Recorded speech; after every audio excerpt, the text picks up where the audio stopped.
Thiêm mua tí bay rồi căn ban ơi căn đo ban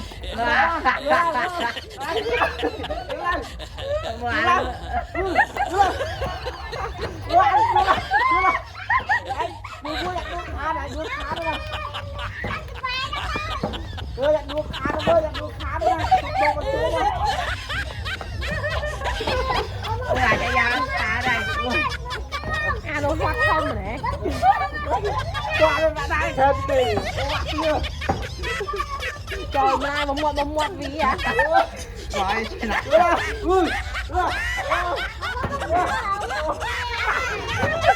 ai chặt đồ cho là lộp đột thôi À nơi sân trong sọ thiệt. lộp đột thôi là lộp đột Em mau lên chặt.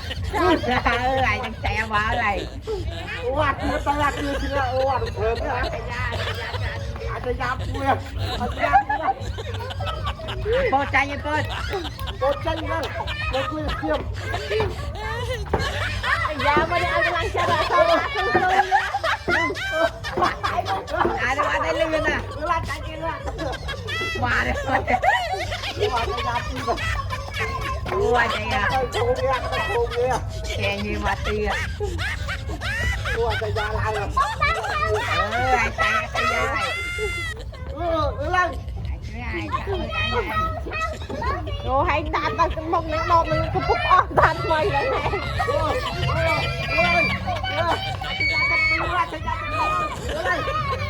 Nó bọc bì mà đã cắm kia. Ê, hãy xoay rồi là cho mày.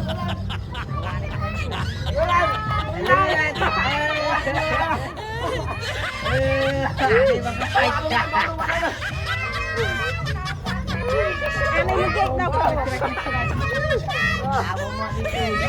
Hay mình đâu không bốc ăn tươi. Rồi, cô qua này. Mày cái phốt. Tụi mày không thì mà.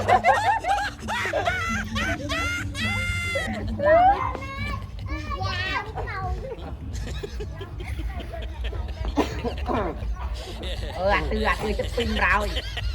Tay ra cái giá chứ tinh ra đây là cái nhà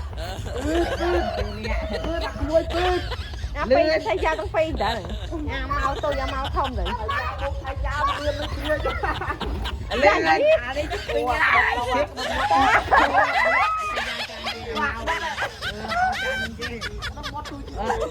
Anh em mau lại.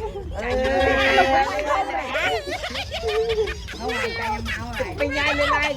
Là lấy mua mau pin ngon rồi. Mau trên tinh ra.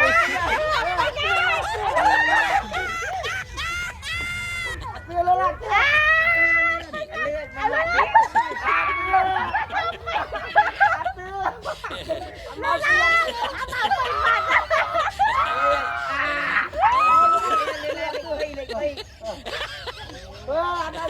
đây Mười to thế.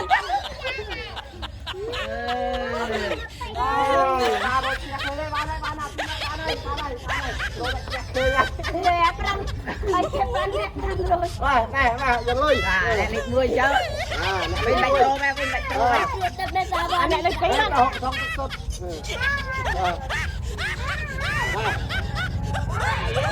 lên ai kiệt lên viết lột